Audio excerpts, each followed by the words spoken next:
আমরা যে পরিমাণ বিদ্যুৎ বিল দিয়েছি এখন তার ডাবল দিচ্ছি। টাকা ভরতেছি, টাকা চলে যাচ্ছে। কিভাবে তারা কেটে নেয়, কেন কেটে নেয়, এটার কোনো কৈফিয়ত নাই। দর্শক, বর্তমানে বাংলাদেশের অধিকাংশ শহর কিংবা গ্রাম অঞ্চলে প্রিপেইড মিটার অথবা রিচার্জযুক্ত মিটার চালু করা হয়েছে। আগে জনগণকে মাস শেষে বিদ্যুতের বিল পরিশোধ করতে হতো, কিন্তু বর্তমানে বিদ্যুতের জন্য জনগণকে মিটারে টাকা রিচার্জ করতে হয় এবং সেই টাকা ধীরে ধীরে বিদ্যুতের জন্য কেটে নেওয়া হয়। কিন্তু সম্প্রতি অনেক জনগণের কাছে একটি সাধারণ অভিযোগ হলো, রিচার্জ করার পর টাকা খুব দ্রুত শেষ হয়ে যাচ্ছে। অনেকেই আবার অভিযোগ করছে, আগে যে পরিমাণ টাকা দিয়ে এক মাস চলতো, এখন সেই পরিমাণ টাকা দিয়ে অনেক দ্রুত সময় শেষ হয়ে যাচ্ছে।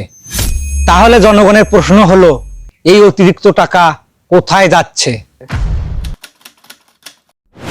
আসলে একটি প্রিপেইড মিটারে শুধু বিদ্যুতের ইউনিটের দামই কাটা হয় না, এক্ষেত্রে সরকারের নির্ধারিত ভ্যাট, ডিমান্ড চার্জ, মিটার ভাড়া, সমন্বয় বা পূর্বের বকেয়া বিল এবং অন্যান্য খাতের টাকা কেটে নেওয়া হতে পারে। তবে এসব টাকা কিভাবে কাটা হচ্ছে, কোন খাতে কত টাকা কাটা হচ্ছে, অনেক জনগণ এর কোনো পরিষ্কার ধারণা পান না। এজন্য জনগণের মধ্যে বিভ্রান্ত সৃষ্টি হচ্ছে। অনেকেই আবার জানতে চান, আমি যে টাকা রিচার্জ করলাম, আমার টাকা বিদ্যুতের জন্য কত কাটা হলো এবং অন্য খাতের জন্য কত টাকা কাটা হলো। আমাদের জনগণের প্রত্যাশা খুব সহজ।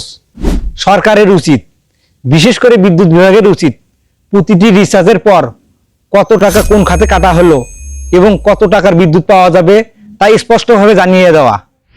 এতে ভুল বোঝাবুঝি কমবে এবং বিদ্যুৎ বিভাগের প্রতি জনগণের আস্থা বাড়বে।